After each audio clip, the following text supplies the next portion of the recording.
was having a deal. Let's talk about that. Alright, so I managed to snag the pumpkin wrapper on the cheap, so I'm gonna take him out of his box and talk about his pumpkins. Alright, first-ish first. Let's talk about his accessories. Comes with a little magic hand, two different, vine whips, he's got a fist hand for his left hand, and kind of an open grip for the right hand. And the reason, so I could only buy either King Sphinx or Pumpkin Wrapper. And because not enough of you guys are subscribing to the channel. I've got over 1,000 views on some of my videos, and I only have 70 subscribers. Tell your friends. So I chose this guy because of the fucking pumpkins. Because they can be used as heads. I don't know. I think that's the coolest shit. They need to include these kind of things with, a monster of the week. Otherwise, you might as well just include, generals and cooler villains. But, the figure looks fucking awesome. I'm gonna need to do a little bit of custom painting on him. Just because, his head isn't quite, accurate. As you can see, his mouth should be darker. And this is very, very not dark. But this guy's got some weird articulation for a Lightning Collection, so let's go over that. His head rotates, and there's a little bit of there is a ball joint hidden up in there. I don't know if you can see his tiny little neck. But yeah, there is a ball joint hidden up in there. So he does have the usual rotate and a little bit of swivel. And then he's got double joints on the body. Up and down on the arm, but it's kind of hindered by the, plant matter that's on him.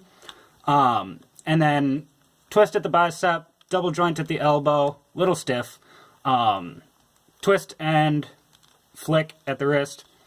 Ball joint at the hip, twist at the hip, or twist at the thigh, double joint at the knee, twist at the boot. Yeah, twist at the boot. And then rotate at the foot. And he has these awesome fucking boots. I love these.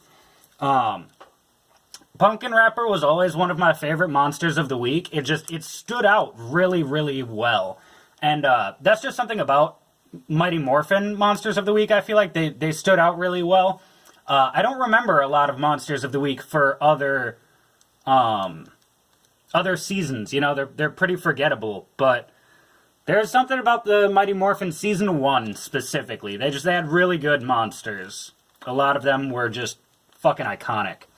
So I'm gonna pose it, I don't know. I don't have much else to say. This is a really cool figure, and I got it for a really good price. So, it could use some different paint detailings, but for what you get, it's fucking sick.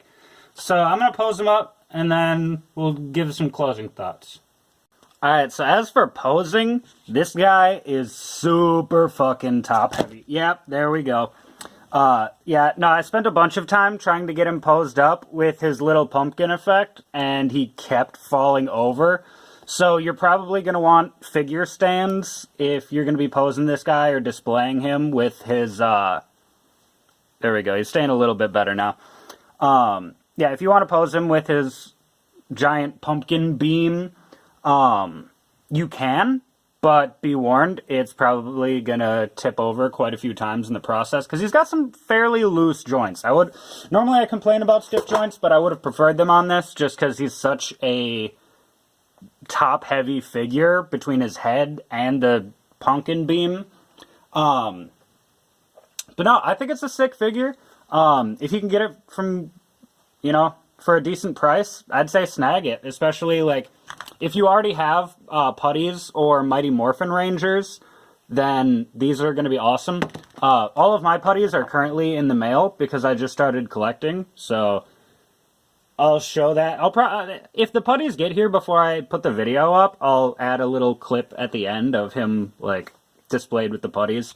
But yeah, I hope you guys enjoyed. Give me money at Buy Me a Coffee and Patreon if you want. That'd be cool. Otherwise, if you don't want, just subscribe and tell your friends. I love you guys. Take care of yourselves. Take care of each other. I'll catch you in the next one.